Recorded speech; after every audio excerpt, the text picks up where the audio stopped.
Donc là, contractuellement, il me reste 2 combats à suivre. J'espère terminer à 9-0 et puis après je serai un agent libre. Donc à voir si l'UFC se présente ou pas.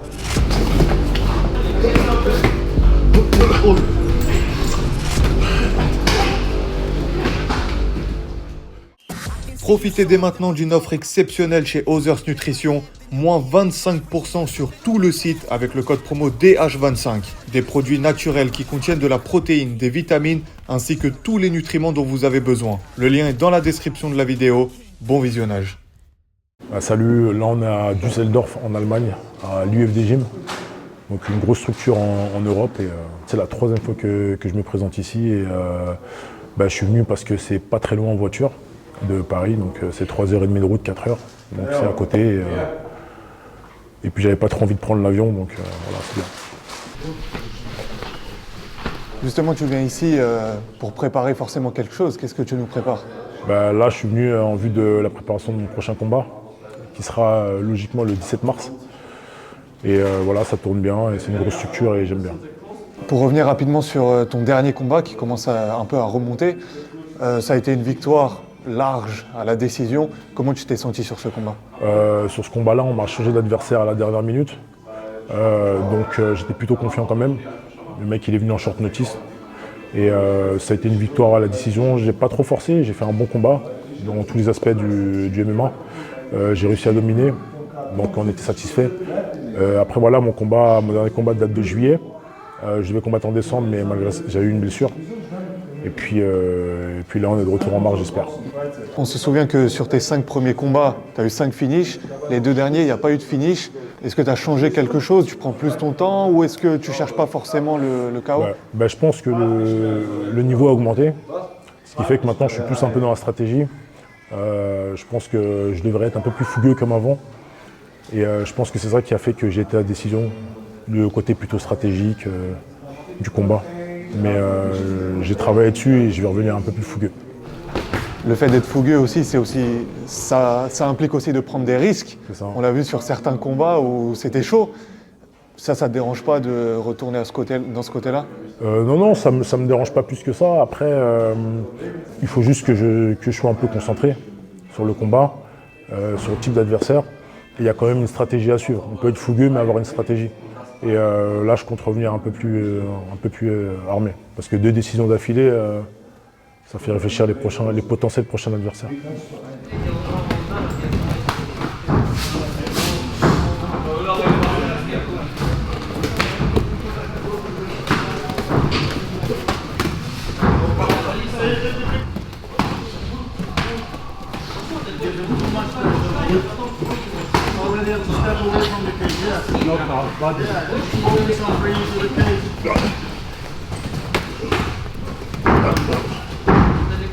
Le finish, c'est quelque chose d'important quand même pour toi. C'est quelque chose d'important en termes de performance, mais sinon, quand je regarde mes combats, je suis plutôt satisfait. Après, quand je regarde vraiment stratégiquement les combats, à plusieurs reprises, j'aurais pu terminer.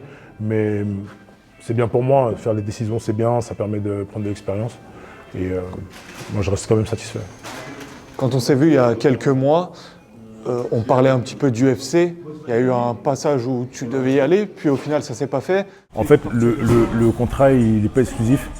Et du coup, en parallèle, on avait signé au Dana White Contender Series. Tout avait été fait, tout avait été planifié, mais ça a dû être annulé. Parce que le KSW, du coup, il m'avait fait une proposition de combat. Et puis voilà, donc du coup, je dois honorer le contrat. Et puis, aujourd'hui, quel est le plan tout simplement? Aujourd'hui, le plan, c'est juste que je préfère me concentrer étape par étape. Donc là, contractuellement, il me reste 2 combats à suivre. Je vais les terminer, j'espère terminer à 9-0. Et puis après, je serai un agent libre. Donc à voir si l'UFC se présente ou pas, s'ils me prennent ou pas. Et puis s'ils ne me prennent pas, on verra les bonnes opportunités qui se présenteront. Il te reste 2 combats. Est-ce qu'en 2 combats, tu penses avoir la possibilité de viser la ceinture? Je pense que je peux, mais c'est pas forcément l'objectif. Je préfère finir à 9-0 et puis m'en aller.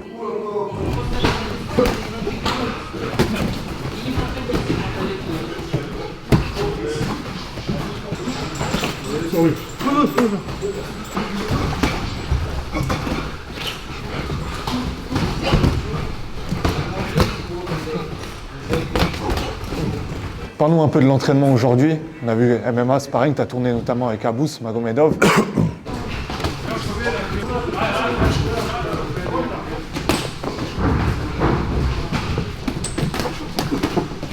En fait, c'est intense, mais ce qui est bien avec lui, c'est pas la première fois que je tourne avec lui, c'est qu'on n'a pas l'appréhension des coups. Comme avec certains gars ici, tu tournes avec eux, ils envoient tellement fort que tu n'as même pas envie de tourner en fait. C'est juste tu tournes pour tourner. Et lui, avec lui, c'est tellement technique en fait, que ce soit l'aspect lutte, sol, striking, qu'en fait, tu n'as pas la pression des coups et donc tu peux mettre beaucoup de volume, mettre beaucoup d'intensité, c'est ça qui est bien avec lui. Voilà. Après, voilà, il a l'expérience, il a tout en fait.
Mais là, vu qu'il y a l'expérience, tout ça, juste à tourner à la touche, mais avec beaucoup d'intensité, on peut produire et tout, le volume, tout ça, donc c'est intéressant. Thanks, Abou. Thank you, bro. Omar has big future. You have to continue. You have to train, keep training. And I think in couple years, dangerous name in MMA. Ce qui est bizarre, c'est que mon adversaire de décembre, il était là aujourd'hui, sur le sparring.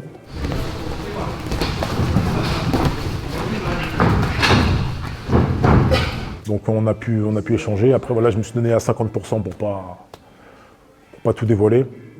Et potentiellement, ça peut être mon adversaire de mars, de ce qu'il me dit. Donc C'est spécial de s'entraîner avec son futur adversaire quand même. moi, je m'en bats les couilles, franchement, je m'en fous. Après, il faut être un peu stratégique. J'ai donné 50%, j'ai pas besoin de plus. Lui, il a tout donné. Je sais qu'à la fin du sparring, il était cramé. Moi, je donne 50% juste pour qu'il croie que. Et après, leur coach, il m'a envoyé un autre adversaire de chez eux, enfin un autre sparring de chez eux. Pareil, je donne 50%, j'ai pas besoin de tout dévoiler.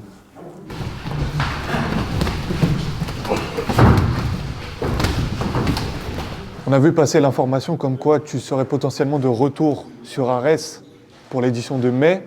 Est-ce que c'est quelque chose qu'on peut envisager ou pas? Non, c'est pas du tout dans mes projets. Je pense que ça aurait pu être bien pour moi, mais là actuellement c'est pas dans mes projets. Contractuellement, il faut que je termine ce contrat, parce que le contrat il se termine en 2023, mi-2023, et moi j'ai envie de terminer ce contrat. J'aime bien le KSW et je vais terminer mon contrat. Après cela, tu te verrais revenir pour recombattre à Arès, c'est une expérience que tu as appréciée? Une fois que mon contrat il est terminé, pourquoi pas revenir à Arès face à un adversaire qui est correct, qui est mieux classé que moi, pas un adversaire qui est derrière moi, à 100 places derrière moi. Mais après le contrat, j'aimerais bien revenir à Arès, c'est sûr. Je pense que je devrais être un peu plus fougueux comme avant.